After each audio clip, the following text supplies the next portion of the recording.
7 tips for Hogwarts Legacy you might need before starting the game. Let's get into it. What's up guys, my name is Franky Boy. On this channel you can expect everything regarding open world RPGs such as Hogwarts Legacy.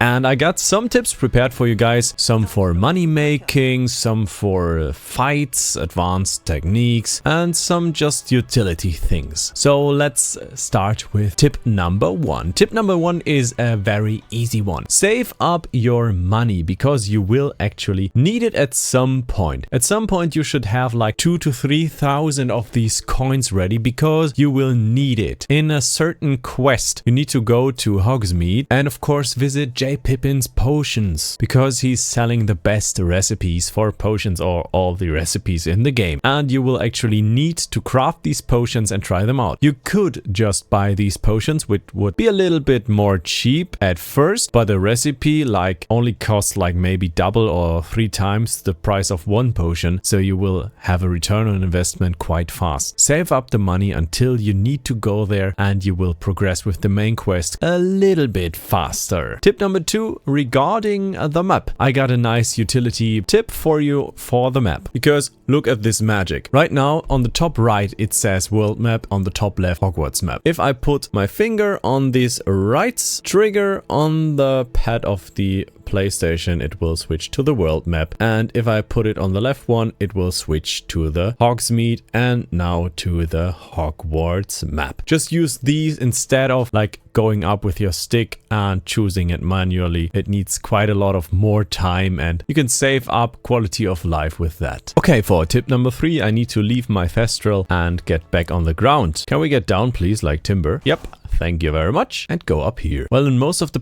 places you can use your mount to get up to certain buildings, but in some situations it's not possible for you. So I got an awesome trick for you guys to climb all these buildings. Place yourself on top of it or just in front of it. On top of it is quite more fun. Prepare your Levioso spell, aim at the box, cast Levioso, and you will be lifted up, which is quite awesome. On the box you could either do this on front of it too, but I think the self-lifting is quite fun, and yeah, just use that for some parts where you need to climb and can't use your mount. Just levitate an object and use it as a ladder. I had to figure it out for quite some time and I think you guys will profit from that. Alright guys, moving on to tip number 4. Tip number 4, stealth is king. At some point in the story you will get disillusionment, and this is a utility spell that makes you invisible. You can even upgrade it with the talents you get at a later point, and this is so overpowered because you can use Petrificus Totalus to just instantly kill all foes. Just make sure to crouch behind them and then use it to one-hit every enemy in the game with that one. You can even use your dark arts in this kind of stealth. I could use Crucial right now on foes, would be no problem at all. Stealth is always king and totally recommended for easy playthroughs. Tip number 5, the multi-kill wombo combo. I have some nice combos that I always do for multi-killing foes, and I will teach you 2 of these. The first one is the Akio into Incendio, because you pull the enemy towards you and then you ignite them. Now what you need to make it really viable against enemy crowds are 2 talent points, Akio Mastery and of course Incendio Mastery. And with this in mind you can have a nice area of effect combination, pulling many enemies to you and then igniting all of these. This can deal a lot of damage when made properly. It will not always work, which sadly is the case in some situations, but you can make yourself it a little bit more easy to like start in stealth and then do this combination if you want to, like get this guy to us and then do the areas of effect, and you can see both guys have been burned. The first one is already down. Using the combo on this second guy again, he was crowd controlled before, and there you go, easy kill, easy life. Just so quick and so clean. I love this combination. I think everyone should use it. The second wombo combo I'll be teaching you is a very nice one as well. It's the Levioso into the Puso combination. combination paired with a cliff. So how this works is you could start in stealth to give yourself an easy time and advantage, and you cast Levioso on an enemy foe, and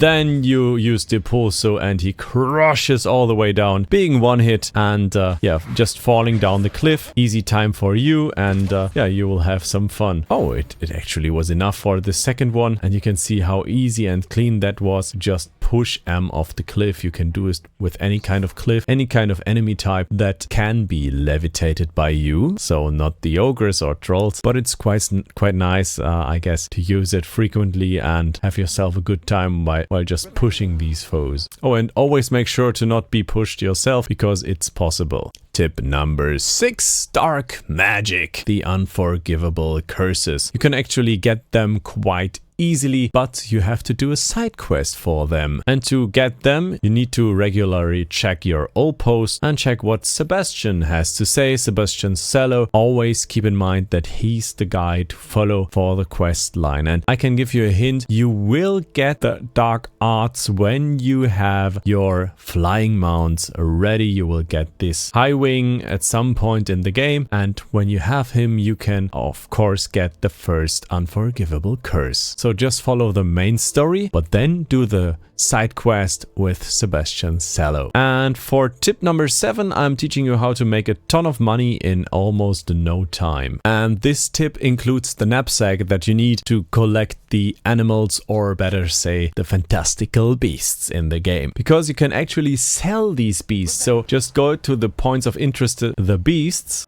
They're always having this symbol right here, and try to collect these guys as easy as you can and as fast as you can. Just make sure to sell them in Hogsmeade afterwards, and I will show you how to do it. Ah, this guy's almost fleeing. No! Bro, I'm trying to rescue you, of course. Ah, we got him. Got the second toad. And now I'll tell you how to sell it. It's quite easy. Just go to Hogsmeade and go to Brood and Pack. Pick up the north fast travel point. And some animals are very easy to catch. Like, these are the ones you would normally farm for some easy money. I guess snifflers are not the easiest, but the puffs, they might be like your go-to farm spot. Just pick them up and sell them here. They will of course get a better home. So these go for like 120. And why are both of them purple? You can clearly see the difference in color. Maybe they have a shade of purple. I'm not selling these right now because I don't have them in my collection yet, but you could do so. That's just a recommendation for farming money in an easy manner. I hope I have helped you guys out with these little tips for Hogwarts Legacy. Make sure to stay subscribed for the channel to